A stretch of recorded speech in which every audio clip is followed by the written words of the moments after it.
don't love me for my ambition. Arguably the biggest white male figure in news media, especially if we're talking about actual formal news channels, you know, Fox News, CNN.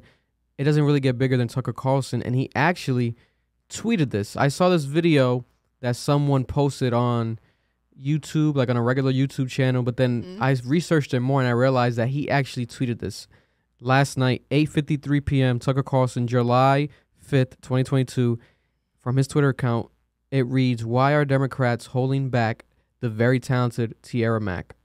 Which actually rhymes. I didn't even realize that. Yeah. It's also funny because some people also were like, wait, Tiara Mack is in politics? I was like, no. Like, our names just sound super familiar. Confuse you with, I was going to ask you that as well. Do you listen to Tiara Mack? Yes, I do. That's crazy how you're actually, at least you're aware of her. Because a lot of people, like, that would be even weirder. Like, what the coincidence? But you were obviously aware of her. Yeah, I know who she is. Like, love the music, but that's not me. Yeah, Tiara Mack is not Tiara Mack, you know. But I'm pretty sure Tiara Mack, I gotta check her Twitter account, but she probably is aware of you by now, especially if we got people like Tucker Carlson. So here's his actual reaction, and we're gonna get your reaction directly after.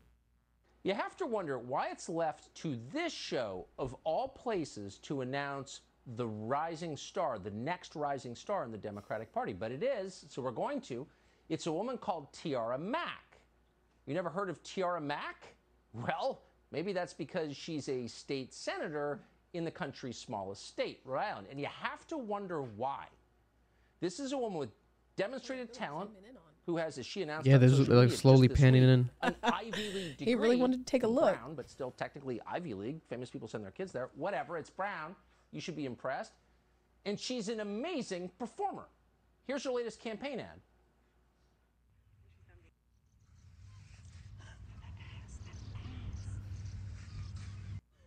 Vote Senator Mack. So you ever had those moments where you see something and you're like, oh, that's the future. That's what it looks like. We saw Tiara Mack, head in the sand, twerking, and we thought, man, that's the Democratic Party 2020. So not everyone liked it, and she responded this way on Twitter, quote, "Damn, twerking upside down really makes the conservative, unhinged internet accounts pop off on Monday." And nevertheless, she wrote, "I'm really excited for the House sex ed bill hearing later today. Teaching comprehensive, queer, inclusive, pleasure-based sex ed was a highlight of my time teaching." And you got to wonder, since she just summarized everything the Democratic Party is for, why isn't her own party embracing her? Why is she still a state senator in Rhode Island? Why isn't she Secretary of State?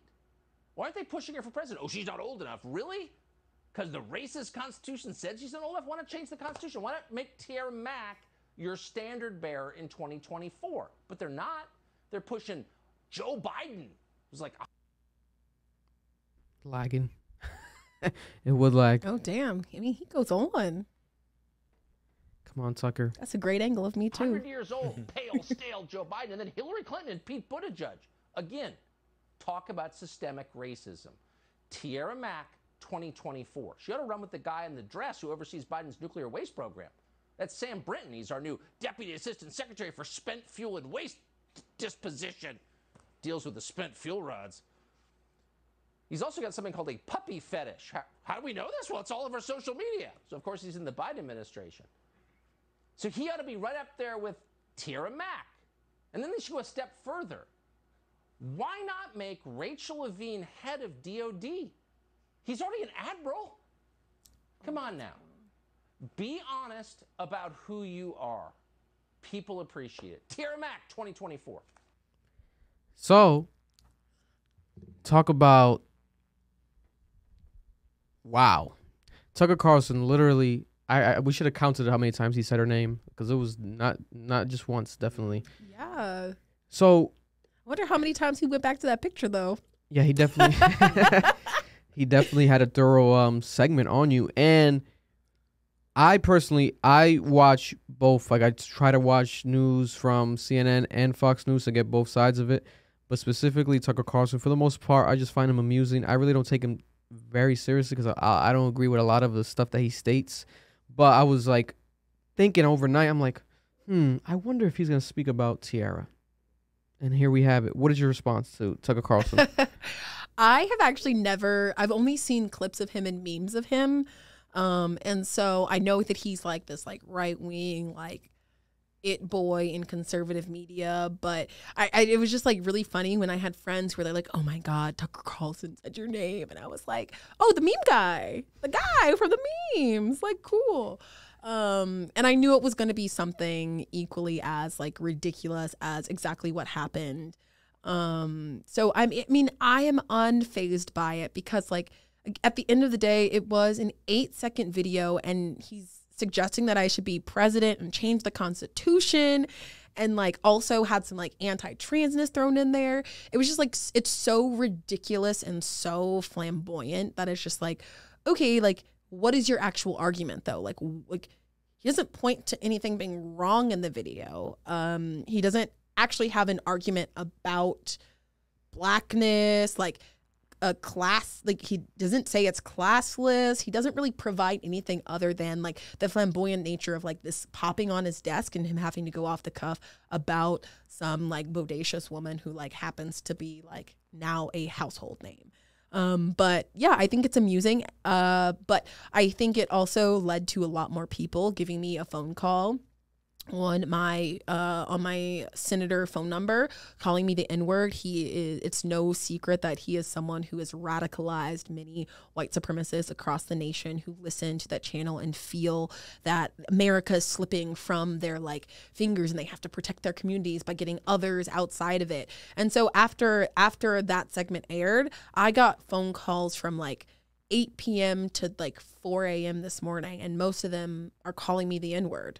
Like most of them are calling me like a fat bitch nigga. Like that, like that's literally at least 5 of the messages that I got like during my sleep because of the segment. And so like he knew what he was doing with his platform to like cause even more harassment and even more like sensationalizing this like clickbait argument. But like he elevated my platform more. So like, thank you for that. Now more people, I had someone literally tell me, they're like, so you were on Tucker Carlson, which means I guess you're basically amazing because everything he is against, we are for. So like your name's out there now.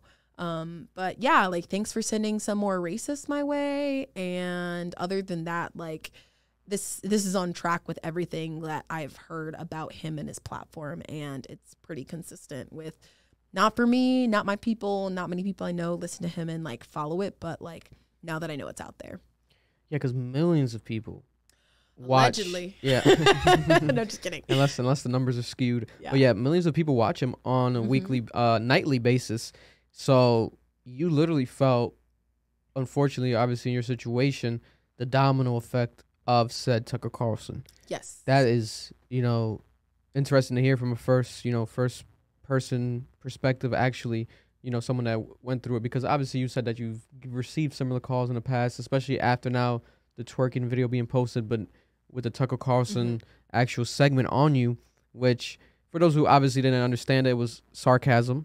He was all for her, saying like, vote for her, let's make her president, but with the sarcastic tone, because I did see some people kind of confused, like, what, he's going for her? But it's like, guys don't understand the sarcasm there. But at the same time, it's like, if you don't understand it, it only benefits you still, in a sense where it's like, okay, I guess he's, because he does sarcasm, because I watch a lot of his clips. He does sarcasm a lot, but never really like full-on segments like this. He tends to kind of just be daggering.